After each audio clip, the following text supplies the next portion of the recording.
বাংলাদেশ জামায়াতে ইসলামীর আমির ডাক্তার শফিকুর রহমান বলেছেন, দেশের বর্তমান মব পরিস্থিতিতে দেশে সুষ্ঠু নির্বাচন সম্ভব নয়। নির্বাচনের আগে সবার জন্য সমান সুযোগ ও মৌলিক বিষয়ে কার্যকর সংস্কার জরুরি।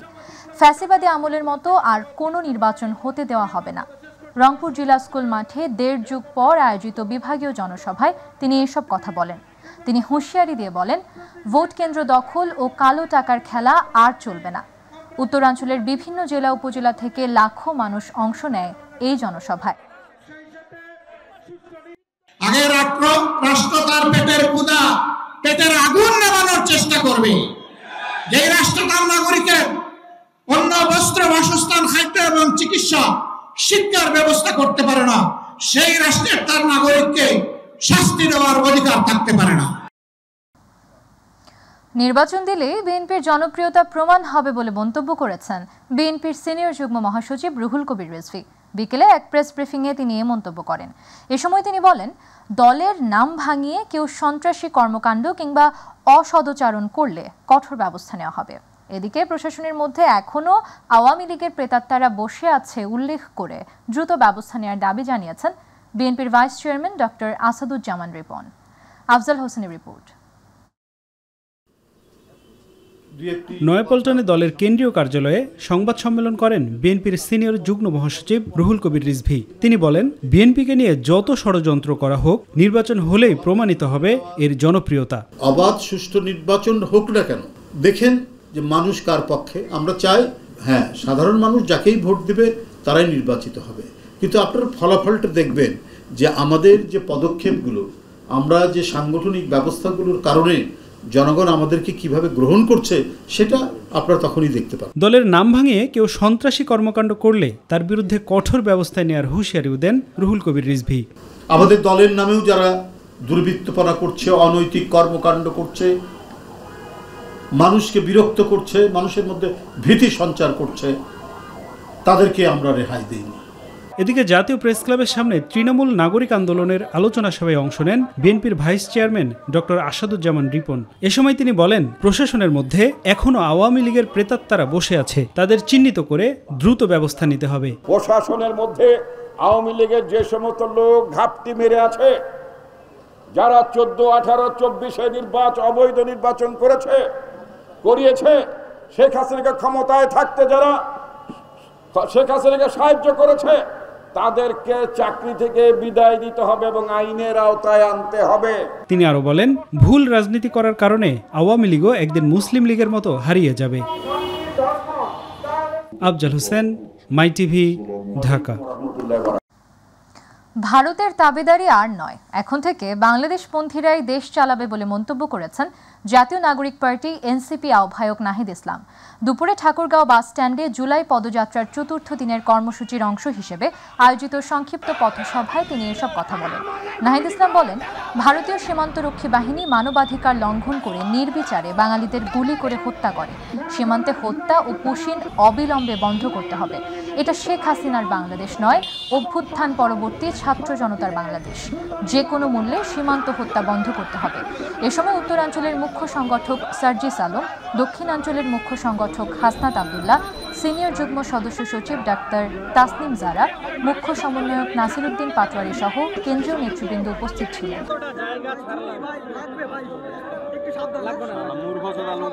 অবশ্যই নির্বাচন হওয়া উচিত।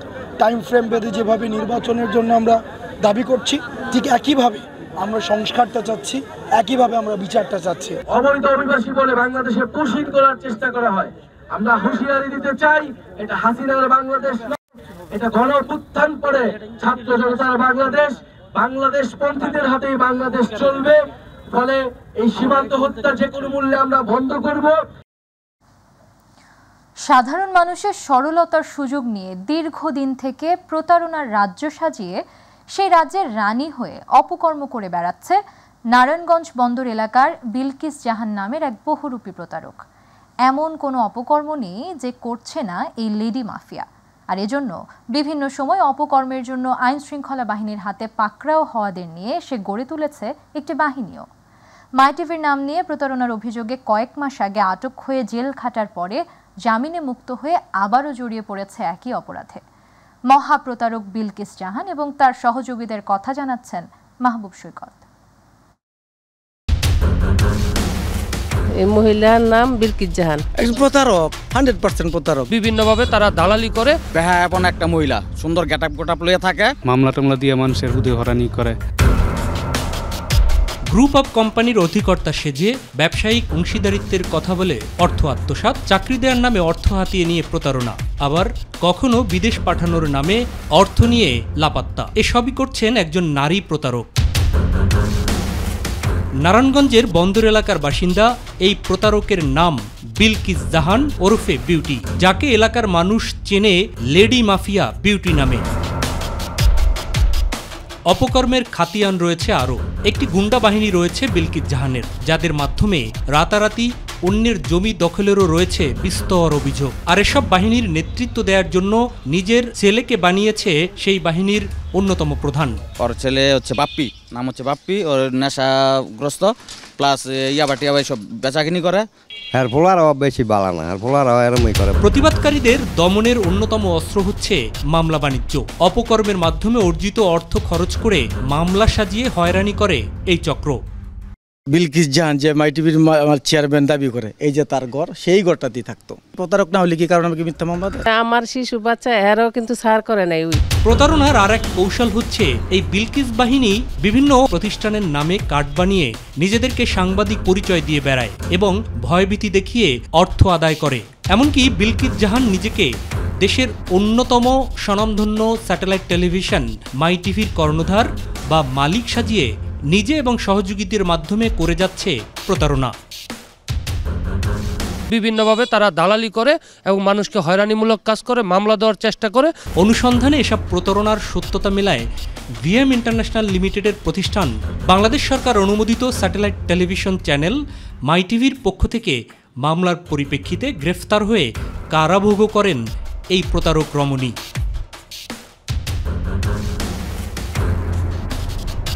সম্প্রতি জামিনে বের হয়ে আবারও শুরু করছে সেই প্রতারণা বাণিজ্য, এবার আরও বড় পরিসরে। ভুয়া ঠিকানা ব্যবহার করে সামাজিক যোগাযোগ মাধ্যমে বিজ্ঞপ্তি প্রকাশ করছে মাই টিভির নামে সারা দেশে লোক নিয়োগের। আর না জেনে শুনেই তাদের এই ফাঁদে পাও দিচ্ছেন কেউ কেউ। সেই ভুক্তভোগীদের অভিযোগ এসেছে হাতিরঝিল মাই টিভির প্রধান কার্যালয়ে, যার প্রেক্ষিতে ইতিমধ্যেই আইনগত পদক্ষেপও নেওয়া হয়েছে মাই টিভির পক্ষ থেকে। প্রতারণা আসলে একটা অনেক পুরনো একটা কৌশল অপরাধীদের। তারা বিভিন্ন নামে বিভিন্নভাবে সহজ সরল মানুষকে ফাঁদে ফেলে তাদের কাছ থেকে বিভিন্ন অর্থ করিয়ে হাতিয়ে নিচ্ছে। চোখ কান খোলা রেখে চলবেন, তাহলে প্রতারিত হওয়ার সম্ভাবনা কম।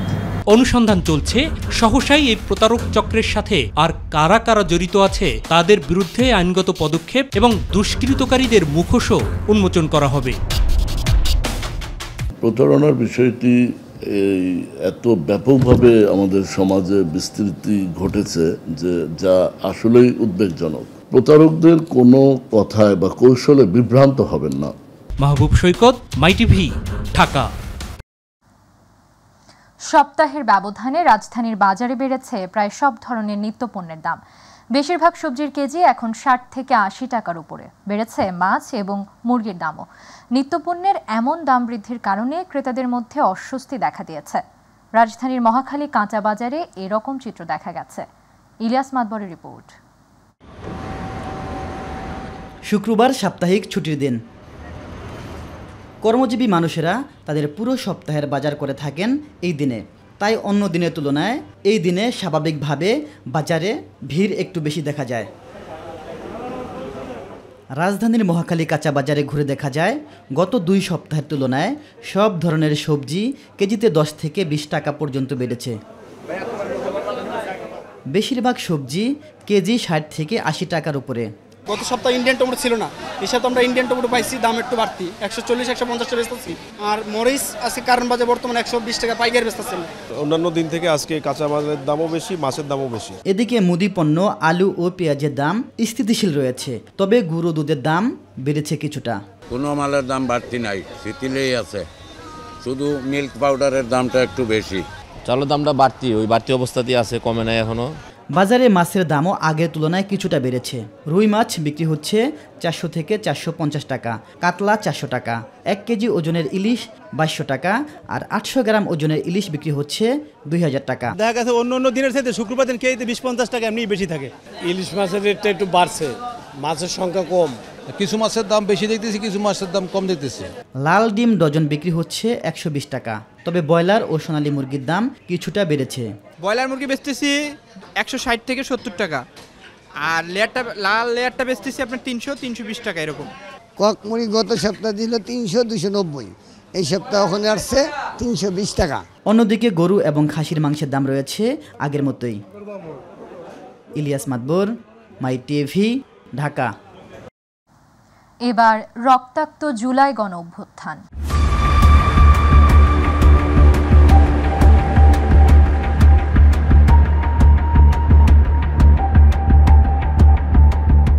মৌলিক সংস্কার ছাড়া যদি নির্বাচন অনুষ্ঠিত হয় তাহলে ছাত্র জনতা মেনে নেবে না বলে মন্তব্য করেছেন বৈষম্য বিরোধী ছাত্র আন্দোলনের কেন্দ্রীয় সভাপতি রিফাত রশিদ। শুক্রবার জুলাই গণ অভ্যুত্থানের শহীদদের কবর জিয়ারত শেষে তিনি গণমাধ্যমে এসব কথা বলেন। নির্বাচনী সংস্কার ছাড়া টেকসই গণতন্ত্র প্রতিষ্ঠা সম্ভব নয় বলেও জানান এই নেতা। শিমুল খানের রিপোর্ট। জুলাই গণ অভ্যুত্থানে শহীদদের স্মরণে বৈষম্য বিরোধী ছাত্র আন্দোলনের কেন্দ্রীয় কমিটির পক্ষ থেকে রায়ের বাজার বুদ্ধিজীবী কবরস্থানে কবর জিয়ারতের মাধ্যমে মাসব্যাপী কর্মসূচি শুরু করা হয়। বৈষম্য বিরোধী ছাত্র আন্দোলনের সভাপতি রিফাত রশিদ বলেন, রাজনৈতিক দলগুলো যদি মনে করে তারাই কেবল নীতি নির্ধারক তাহলে তারা ভুল করছে। আওয়ামী লীগ হলো বাংলাদেশের ইতিহাসের কালসাপ। তারা যতবারই সুযোগ পেয়েছে ততবারই বাংলাদেশের মানুষদের আশা আকাঙ্ক্ষা এবং স্বপ্নের মাঝে ছবল সৃষ্টি করেছে। আপনাদেরকে বলবো, যারা আওয়ামীপনা হয়েছে মুজিববাদ যাদের রক্তে, তাদেরকে আপনারা বিশ্বাস করবেন না, তাদেরকে আপনারা ধারণ করবেন না। আর আপনি বলেছেন নির্বাচনের কথা, নির্বাচন সংস্কার ছাড়া হওয়ার কোনো প্রকার সুযোগ নেই। যদি কেউ মনে করে যে সংস্কারবিহীন একটি নির্বাচন দিয়ে দেওয়া হবে, বাংলাদেশের ছাত্র জনতা এটি প্রতিরোধ করবে। কবর জিয়ারত শেষে মোহাম্মদপুরে আল্লাহ করিম মসজিদের সামনে ছাত্র আন্দোলনের সময় নিহত রনির পরিবারের সাথে সাক্ষাৎ করেন বৈষম্য বিরোধী ছাত্র আন্দোলনের নেতাকর্মীরা। রনি যাস না, না আমি যাব, মারামারি হচ্ছে তো কি হচ্ছে, যদি আমি মরে যাই একজন আমার আল্লাহ নিবে, নালে বান্দা নিবে, শহীদ হয়ে যাব আমি আর ভাবতে পারি না আমার ছেলে সত্যি চলে যাবে, শহীদ হয়ে যাবে আমার ছেলে, আর আমার ছেলে আসে না। আমি রাত্রে ঘুমাই, আরেকজন আসে আমারে বলছে ছেলে আমার রনিরে গুলি লাগছে। 1 বছর হয়ে গিয়েছে, শহীদ রনির স্বীকৃতি এখন পর্যন্ত আমরা দেখতে পাচ্ছি না। রনি বাংলাদেশে জন্মেছে, রনি বাংলাদেশের নাগরিক, বাংলাদেশের জন্ম নিবন্ধন কাগজ রয়েছে। এত কিছুর পরেও 1 বছর হয়ে যাওয়ার পরেও কেন রনিকে স্বীকৃতি দেওয়া হয়নি? এ সময় শহীদ রনির স্বীকৃতি ও তার পরিবারের দায়িত্ব সরকারকে নিতে হবে বলে দাবি করেন নেতাকর্মীরা। শিমুল খান, মাই টিভি, ঢাকা। বিপুল জনস্মৃতি ও প্রত্যাশা এবং নানা অনিশ্চয়তার দোলাচলের মধ্যে প্রথম বছর পূর্ণ হলো জুলাই গণ অভ্যুত্থানের। এই অভ্যুত্থানে সারা দেশের ছাত্র জনতার শক্তির এক অসাধারণ ও দুঃসাহসী ঐক্য গড়ে ওঠে। ফলে দেশ ছেড়ে পালাতে বাধ্য হন তৎকালীন প্রধানমন্ত্রী শেখ হাসিনা। আন্দোলনকে এগিয়ে নিতে বৈষম্য বিরোধী ছাত্র আন্দোলনের সাথে একযোগে লড়াইয়ে ছিল বিভিন্ন রাজনৈতিক ছাত্র সংগঠন। নানা কৌশলে আন্দোলনকে অরাজনৈতিক রেখে গণ অভ্যুত্থানে রূপ দিতে তাদের ভূমিকা ছিল অপরিসীম। এসএম আরিফের রিপোর্ট। সরকারি চাকরিতে কোটা প্রথার বিরুদ্ধে আন্দোলনের মধ্য দিয়ে সূচনা হয় 24-এর গণ অভ্যুত্থানের। বৈষম্য বিরোধী ছাত্র আন্দোলনের ব্যানারে নেতৃত্ব দেন তরুণ শিক্ষার্থীরা। নিষ্ঠুরতার সঙ্গে তৎকালীন প্রধানমন্ত্রী শেখ হাসিনা ও তার সরকার এই শান্তিপূর্ণ বিক্ষোভ অস্বাভাবিক বল প্রয়োগের মাধ্যমে দমানোর চেষ্টা চালিয়ে যায়। তাতে উল্টো বেগ পায় আন্দোলন। দীর্ঘদিন যাবতীয় আমরা ফ্যাসিবাদ বিরোধী আন্দোলন ক্যাম্পাস কেন্দ্রিক করতাম, সো সেক্ষেত্রে মার খাওয়া আসলে এক ধরনের আমাদের অভ্যাস হয়ে গিয়েছিল। বরং এটা একটা অপরচুনিটি হিসেবে শুরুতে দেখেছি, বাট এটা একটা ট্রমা ছিল। যেদিন হলো গিয়ে আবু সাইদ মারা যায়, তারপর থেকে শহীদের সংখ্যা যেভাবে বৃদ্ধি পাচ্ছিল। এই আন্দোলনে সর্বাত্মক অংশগ্রহণ ছিল বিভিন্ন রাজনৈতিক দলের ছাত্র সংগঠনগুলোর, যদিও একটি অরাজনৈতিক প্ল্যাটফর্ম বজায় রাখতে সর্বাত্মক কৌশল অবলম্বন করে তারা। জুলাইয়ে যদি আমরা আমাদের কৃতিত্বের জানান দিতে আমরা যদি প্রথম দিক থেকে শিক্ষার্থীদের সাথে ছাত্র সংগঠনের ব্যানারে থাকতাম, তাহলে এই আন্দোলনটি সফলতার মুখ দেখতাম। এটা কৌশলের অংশ ছিল, শুধু আমরা না, আপনি দেখবেন যে অপর ছাত্র সংগঠন, এই ছাত্র শিবির বলেন, গণ অধিকার যাই অন্য যারাই আছে না কেন, সবাই কিন্তু একটি প্ল্যাটফর্মে অংশগ্রহণ করেছে, বৈষম্য বিরোধী ছাত্র আন্দোলন। সবসময় তো শাহবাগ, ঢাকা বিশ্ববিদ্যালয়ের আদিবাসী এই জায়গায় আন্দোলন হয়, আমার সায়েন্স ল্যাব লিমিটেড এই রেটে কেন না? সেক্ষেত্রে আমি যখন আমরা বাংলা ব্লকেট কর্মসূচি দিতাম 3টা বাজে, সায়েন্স আমরা তখন আমার নেতৃত্বে সায়েন্স ল্যাবে আমি তখন সকাল 10টা থেকে ব্লকেট করে দিয়েছি। আন্দোলনকে সফলতায় রূপ দিতেও নানা কৌশল অবলম্বন করতে হয়েছে নেতৃস্থানীয়দের, উপেক্ষা করতে হয়েছে মৃত্যু ভয়। আমরা যদি একটা কর্মসূচি দেই, নেক্সট দিন 100 জন শহীদ হবে, মানে 100 জন শহীদের রক্তের বিনিময়ে আমরা একটা দিন একটা কর্মসূচি আসলে যাচ্ছে। এই জিনিসগুলো আসলে মনস্তাত্ত্বিক অনেক বড় বড় দ্বন্দ্ব ছিল। এইবার যদি হাসিনা টিকে যায় তাহলে আমরা কেউ বাঁচবো না, সেই চিন্তাটা আমাদের মাথায় ছিল।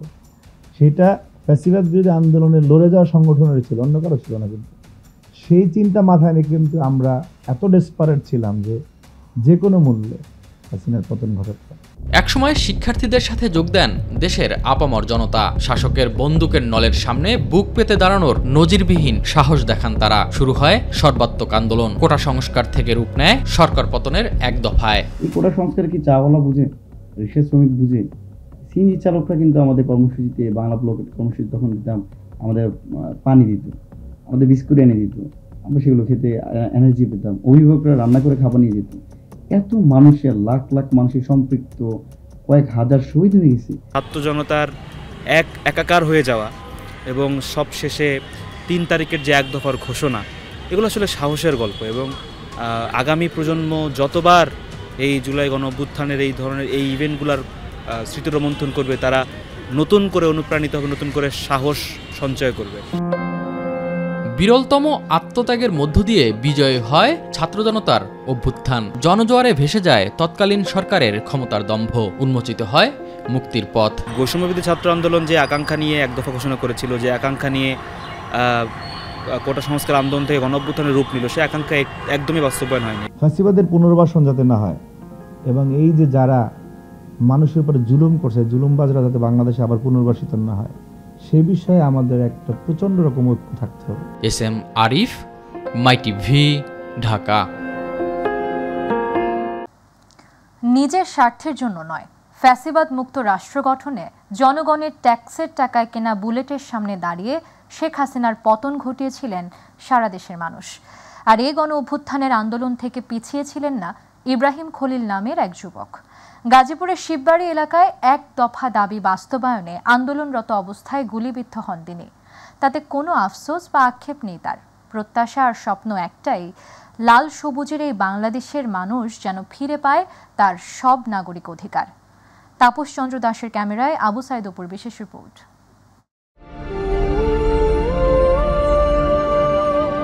কুমিল্লার মহেশখোলা গ্রামের কামরুজ্জামানের ছেলে ইব্রাহিম খলিল।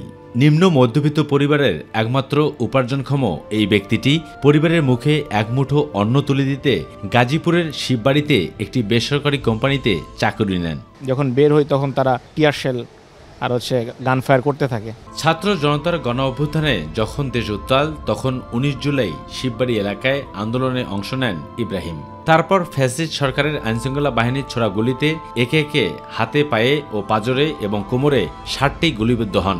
এরপর লুটি পড়েন মাটিতে। পরে দেখেন তিনি পঙ্গু হাসপাতালে বেডে শুয়ে আছেন।